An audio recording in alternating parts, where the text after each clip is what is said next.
আজকে তোমাদেরকে আমার ইস্তানবুল ঘুরতে যাওয়ার গল্পটা বলবো। গত উইকেন্ডে আমার হঠাৎ করে মনে হলো যেহেতু ইনশাআল্লাহ ভেরি সুন আমি দেশে ফেরত যাব, কাজে ইস্তানবুলে গিয়ে আমি কিছু টুরিস্টি শপিং করব। That was the whole reason যে হঠাৎ করে আমি ইস্তানবুল চলে গেলাম। আমি যেখানে থাকি এই জায়গাটার নাম হচ্ছে স্যামসুন, এবং স্যামসুন থেকে ইস্তানবুল যেতে 1 ঘন্টা একটা ফ্লাইট লাগে। যেভাবে সেই কাজ সকাল সকাল পৌঁছে প্রথমে চলে গেলাম ইজনিক পটারি পাওয়া যাবে এরকম একটা জায়গায়। টার্কিশ যে সেরামিকটা আছে হ্যান্ডমেড, সেটাকে বলে হচ্ছে ইজনিক পটারি, বিকজ ইজনিক নামে একটা প্রভিন্সে এই জিনিসটাকে বানায় আর কি।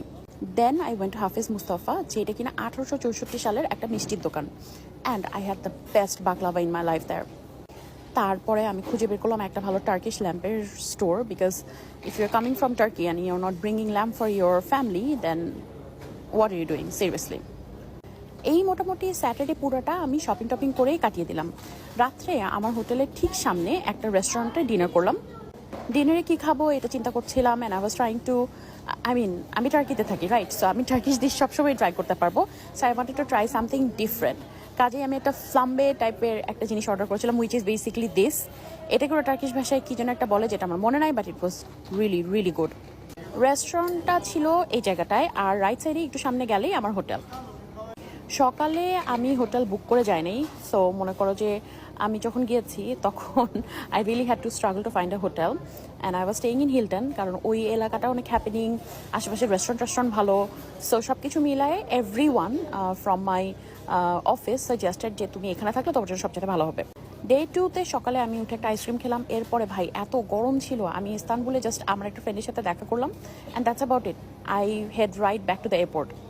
Pro tip about airport in Istanbul is, তুমি এরকম যদি কনসিয়াস সার্ভিস নাও তোমাকে 200 লিরা পে করতে হবে, ভার্সেস তুমি ওই যে ট্রলিগুলো থাকে না, যেগুলোতে করে লাগেজ নিয়ে যায়, ওইটা যদি ইউজ করো তোমাকে 35 লিরা পে করতে হবে। So I felt like I will rather take the conscious service. Anyways, লাউঞ্জে ওয়েট করছিলাম অনেকক্ষণ বেশ, কারণ আমি অনেক আগে পৌঁছে গিয়েছি।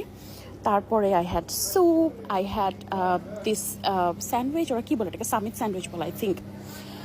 And then it was time to board my flight. এই ফ্লাইটটা ছিল রাত্রে 12:30টার সময়। That was a horrible decision, because পরের দিন সকালে আমার অফিস ছিল।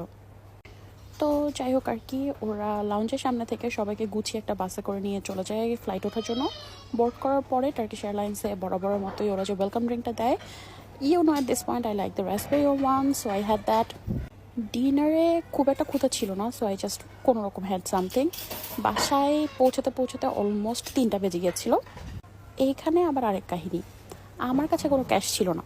সেই রাত্রে 3টার সময় ট্যাক্সি ড্রাইভার, যেখানে ইংলিশে কথা বলে না, তাকে কোনো রকম ইশারায় ভাষায় অনেকভাবে বুঝিয়ে এটিএম বুথে গিয়ে সেখান থেকে টাকা পয়সা তুলে তাকে টাকা দিয়ে এরপরে এই দিনের কাহিনী খতম হয়।